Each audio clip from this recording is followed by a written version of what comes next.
Yo, what's up, everybody? I just want to drop a video real quick. Gaming is facing more layoffs, and so I just wanted to talk about why I think gaming is dead and why somebody like me, who used to be a big gamer, is no longer really interested in kind of where the industry's going.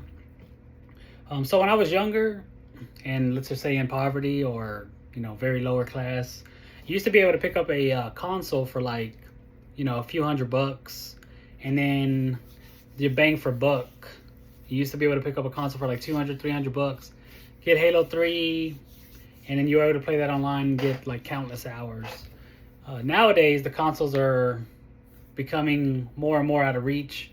I think there's some statistic that shows that most consoles that are bought this day are from homes with a combined income of like over $100,000. So does that really seem like it's going towards kind of your lower class, in poverty individuals? So it's kind of like the skateboard industry. When I was younger, it was kind of punk rock. It was kind of against the grain to pick up a skateboard, pick up some rollerblades, and then corporations took over and kind of milked it for all it was, and then it became uncool anymore. And that's kind of where I feel like consoles or video games in general are. It's like these corporations came in, and they came in with all these separate agendas besides making the best possible, most fun game. And I mean, you can see it. You can see some of their posts where they're kind of concerned with more like winning these awards for like hitting these check marks, opposed to just making the most possible fun game. I think the last game for me that really captured, I think Fortnite and Warzone were the last two games that, Warzone before all the hackers, but Fortnite when it first dropped. And so that's why I always felt like gaming since Fortnite has kind of fell off. It's just not cool anymore. Even for the younger generation, all I see these kids doing is scrolling on TikTok, and some of the generation they're trying to look for more experiences like movies, theme parks. It seems like they're wanting to go outdoors more, and they've already seen, maybe their parents or older brothers kind of already play these video games.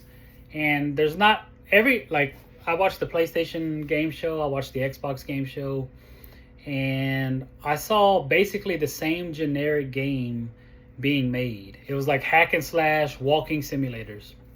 If that's your thing, that's your thing. But I remember coming up, there was a lot of innovation.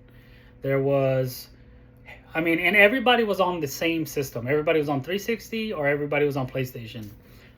And so it was more of a community thing. Now there's like a million games, and I used to try to get friends on Xbox to play, let's play Fortnite. Well, this guy wants to play Dead by Daylight. This guy wants to play Destiny. This guy wants to play Call of Duty. And not everybody, like I think Halo, Call of Duty, and Gears of War and I feel like that was it. And then you had your Smash Bros. With Nintendo. PlayStation was kind of your sports games. But that was it. Like 5 games max that were being massively played. Now, you can literally go to like the Steam charts, and you'll see, 100 different games, and there's just not a community aspect. So I really think that Xbox messed up. I think when they killed their brand for Xbox is when they started releasing their games on PC. As soon as that happened, a lot of my friends went to PC, never came back to Xbox. And once you get exposed to PC and the PC library and all those indie games, why would you ever pay AAA prices, for like the next Halo or anything? Oh, let's see. Yeah. So the graph, I'm just trying to look at some of the things that are being announced.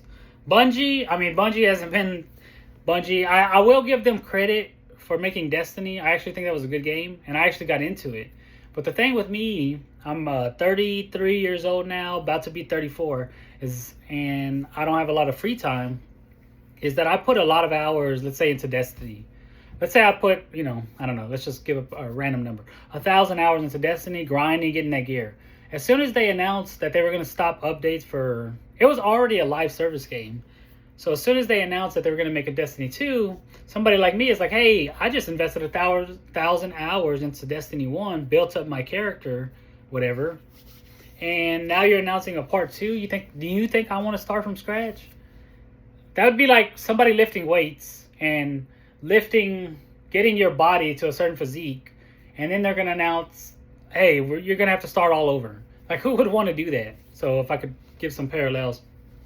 So it's not that I think I would still be interested in gaming if everybody was still in the same space and if everybody was playing like, a couple of games. I would still, find the money, find the time to do that stuff, but everybody's just spread out. I mean, like I said, all of my friends have gone to play their own different games. Some people don't play games anymore. Some people have had kids. So everybody's gone. So I'm not going to be the only one getting online, and that's what was happening towards the end. Is I would get online, and everybody was just spread out playing their own games, and I just remember, everybody getting on and playing, the same couple of games. Another big mistake that console did is consoles were always made for the casual gamer. Ignorance is bliss. When we had our 60 frames, maybe even 30 frames per second, and our TV, we had the time of our lives. But because they chased these PC graphics and these PC upgrades, that kind of ruined it, because it took the price of the console up, because now you're trying to hit 120 FPS, but I don't know what console player was asking for that. I mean, maybe the top 1% of like competitive gamers, but they can go to PC. But anyway, that's just kind of some of my thoughts, just quick reaction. I'll probably drop another video once we get some more news. Like I said, more layoffs coming, so that's just my initial reaction. All right, guys, peace.